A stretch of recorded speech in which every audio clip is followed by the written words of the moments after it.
Let's now shift focus back to India because European Union President Ursula von der Leyen was on a two-day bilateral visit to New Delhi. The delegation held talks with Indian officials in the presence of Prime Minister Narendra Modi and Ursula von der Leyen at the Hyderabad House in the national capital on Friday. This is von der Leyen's third visit to India. What makes it monumental is that this time around the College of Commissioners from EU have made their first trip outside of EU, and that is India.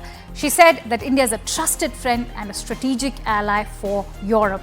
And MEA release said that this was the first ever visit of the EU College of Commissioners together to India, which is what made it extremely monumental since the start of the mandate of the current European Commission in December of 2024 after the EU parliamentary elections that were held in June 2024. I leave you with this conversation I had with one of the EU parliamentarians, Michael McNamara. Listen in to what he has to say. Thank you so much for watching.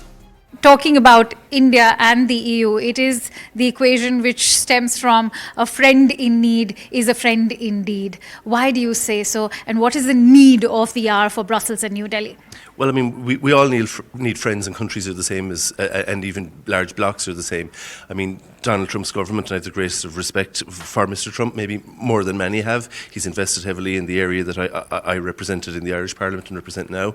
Said that he's quoted as having said that the European Union was founded to screw the United States. Now, that is simply not true. The European Union was founded to stop European countries screwing each other. The European Union has always cooperated very closely with the United States and looked to cooperate closely with other areas. But as we become a more sort of bipolar world with the United States and China racing in an AI race, we clearly need friends and we need allies. And our friends are usually people whose values we share, and clearly there's a lot of overlap between the values of India and the values that have been espoused by India and those of the European Union. Why do you think this is going to be a monumental visit, and what can India and, of course, EU stand to gain in this geopolitical climate which is changing by the day?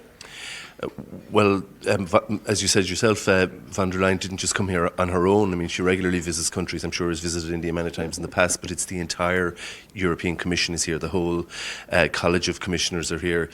I'm not aware of that College of Commissioners ever having met outside of the European Union before. The fact that they're doing so here in India is clearly a statement of intent.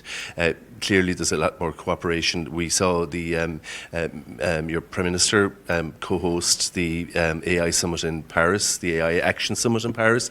The next summit is going to be here. That's an area that India is developing rapidly, and it's hoped, the European Union is certainly hoping to catch up with other parts of the world with regard to the use of AI in its industries right across and the digital economy more broadly. And that is, I think, something it shares with India, and that they could work hopefully together for their both benefits, because at the end of the day any cooperation between states has to be for their mutual benefit. So we need to make sure that our cooperation with India is mutually beneficial, that the European Union benefits, but so does India, because that's how long-standing friendships are maintained. How do you think the EU is going to now strategize with a tectonic shift with the new Trump administration? As far as the war in Ukraine is concerned, we've seen that tectonic shift under the Trump administration towards Russia. What does that now mean for EU? Well, on one level, it means that the European Union has, and it's been has to look more carefully at its own security, how it can ensure its own defence and its own security. Many European leaders have said that, but in my personal view is that the European Union also needs to reflect on what has happened, because, a certain approach has been followed. I mean, let's be honest, many European leaders, including from my own state, went and campaigned in the United States elections and campaigned for Donald Trump's opponent. That, in my view, wasn't very wise, and we now see what's happening, partly as a result of that and partly as a result of the platforms on which he's campaigned. I mean, Europe has become perhaps very good at preaching and not very good at talking to people. That, in my view, is very regrettable, and we need to be maybe less preachy in our relations with the world and perhaps less dogmatic and more adopt a more listening approach. India has always stood for peace as far as the conflict in Ukraine is concerned. It's neither sided with Ukraine nor Russia. And that's why I want to know EU's point of view with regards to India playing the role of a peacemaker. I come from a neutral country, Ireland. We've always, or historically at least, we've sought to remain neutral. I very much admired the approach that India has taken on this issue as on many. There is always a role for the neutral outsider to be able to bring people together, because if you take one side or the other, you're not going to be in a position to bring them together.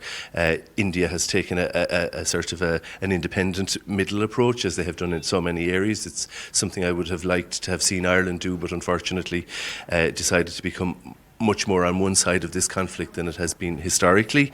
But it does, of course, open up the scope for India to play a role in the resolution of this conflict. And I think everybody agrees, I think hopefully, that we need to bring this conflict to an end, and it has to be resolved, but sustainably resolved.